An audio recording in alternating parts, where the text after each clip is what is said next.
বন্ধুরা জানেন কি ইংরেজি নিউ ইয়ার একদিনে নয় দুদিন ধরে সেলিব্রেট হয়। ভাবছেন আমি মজা করছি?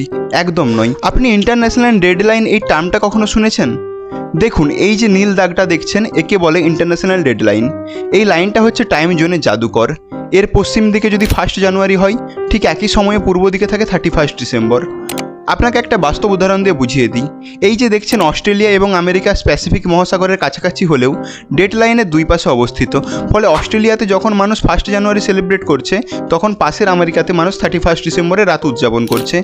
ধরুন আপনি অস্ট্রেলিয়াতে আছেন এবং নতুন বছর সেলিব্রেট করছেন, আর মাত্র 9000 মাইল দূরে আমেরিকাতে কেউ বলছে, দাদা আমাদের নতুন বছর আসতে এখনও কিছুটা সময় বাকি। সুতরাং ইন্টারন্যাশনাল ডেডলাইনের জন্যই একই পৃথিবীতে একই সময়ে আলাদা দিন চলছে। তাই যদি চান আপনি এই ডেডলাইন পেরিয়ে 2 বার নতুন বছর উদযাপন করতে পারেন। ভিডিওটি কেমন লাগলো কমেন্ট বক্সে অবশ্যই জানিয়ে দিন। আর হ্যাঁ, happy new year, happy new year.